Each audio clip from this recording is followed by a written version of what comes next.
Early Addie, hello, how are you? Hi, Eugenia. I'm so sorry it happened. I don't know how it happened, but It happens, that's the thing. Technology, we can't control it, right? We cannot control it. So we could just true. go with the flow. So I know we don't have as much time as we had hoped to have Right. originally. But why don't you share, and I think, a lot of what we would love to know is tell us a little bit about you and your work and the role of mentoring in your work. I think it's important to talk about the role of mentoring for the Pacific. It was wonderful listening to the two just before, I came on. It was lovely to see the relationship they had. And here in the Pacific, there's very little of that, especially for the younger people.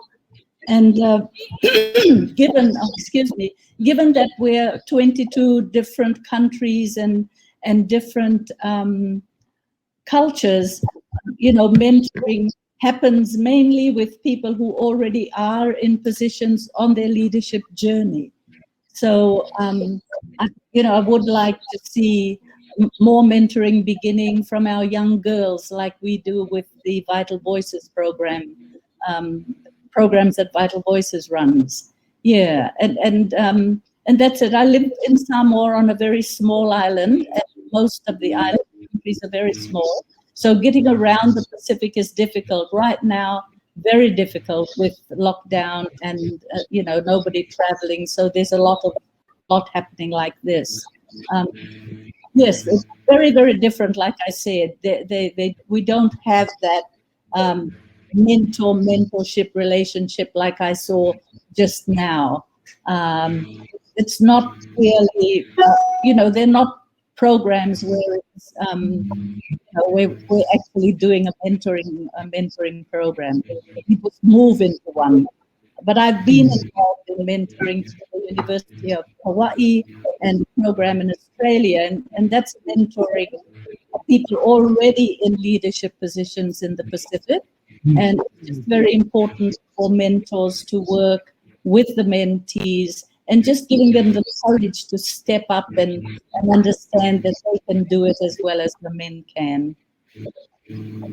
That's wonderful, and your experience having done that in Hawaii, having done that in Vital Voices. I wonder, do you see companies in the Pacific? Are they launching internal corporate mentoring programs, or where do you think would be the best place to focus efforts to really mobilize You having know, mentoring become common? again, going back to my experience with Vital Voices and the role companies play, in the whole mentoring program, we don't see much of that in the Pacific at all. It would happen maybe in banks or going and being part of the mentoring programs that Vital Voices has had was just an amazing experience for me, because some of the time I would be thinking that I was being mentored by my mentees. The Pacific needs a lot more, and I would like to see it happening. And that was one of the things that, the businesses that you brought up. I would love to involve businesses in this. Yes. So it makes me wonder, because we've experienced this over the years, right, with Vital Voices in particular, and we've seen the Vital Voices women leave, go home, and almost start their own hub of mentoring, which then grows over time. And I'm sure you're Yeah. doing some of that yourself. Can you Yeah. share a little bit about what that looks like? Yes, I have women who are in good positions and young girls, all over the Pacific. And it was wonderful when I was able to travel, because I would call in to see them. And of course, now we can keep in touch on Facebook, and we just message each other. So we can still keep in contact. And it's just been amazing sharing the Vital Voices experience. And the thing is, I'm talking about it all the time, but we had a GAP program in Sydney. I was just ecstatic to know that there were 2 people from the Pacific in that group, which was wonderful. And I still keep it. Oh, it looks like we lost Addie. She might have some connection issues. So let's just give her a minute to see if she pops back in.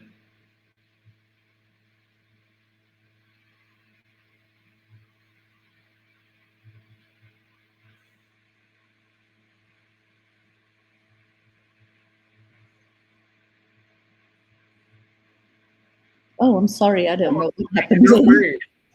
No worries at all.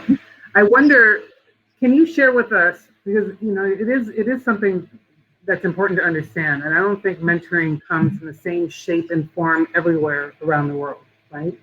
And understanding the particular realities of the Pacific and where mentoring is in terms of becoming commonplace, what do you see and what have you seen to be the most important qualities of good mentors, especially considering the reality that you live in right now? Like, what are those qualities that are important to have as a mentor? Being a good listener, and I think very different from elsewhere, you've got to be a good encourager and getting, that person into that role and them knowing that they can indeed take that further. And so it's just basically not getting into any real programs until you can get them into that space where, they know they're strong. Girls in the Pacific tend to step back. Not all girls, we have some that I would do really great at a Vital Voices event, but there are others that really need a lot of help. And I think if we did get mentors, there would be people that were able to spend the time. In our small island countries, that's another problem. The same people are doing the same things all the time. And so people are very, very busy. And so it's that. And I think technology will help at some stage. Mm. That was going to be the next question. Given the virtual nature, at least the transformation that we're seeing all over the world, do you see that as a possibility to help advance mentoring in the Pacific Islands? Or is that, obviously we know that access to internet isn't always something that everybody can count on, or stability, but what do you see as opportunities there?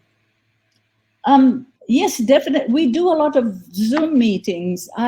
Samoa has 2 bigger islands. We have a program on an island where we have a team, and we've started meeting on Zoom. So, that helps. And I think just getting good people within the country that have the time to spare to be able to spend time with somebody who needs to be mentored, who wants to be mentored, who even understands what mentoring is all about.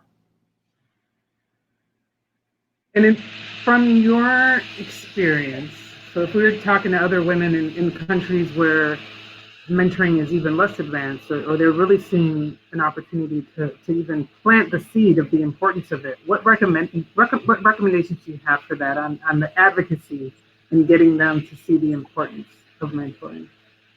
I would love to get into the schools and, start from there when they're maybe in high school.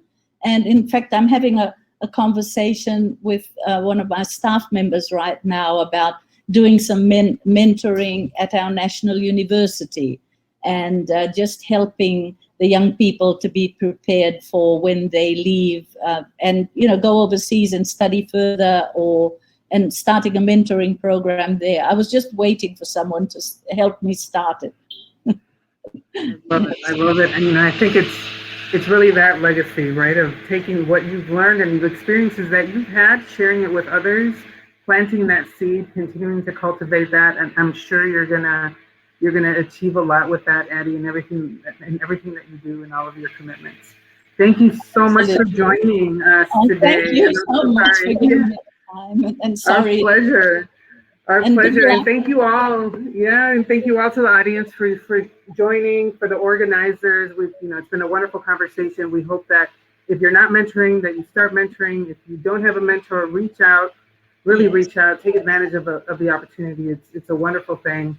And we'd like to thank you all again for joining us today and all the partners that made this possible. Lovely. Thank you. Thank you.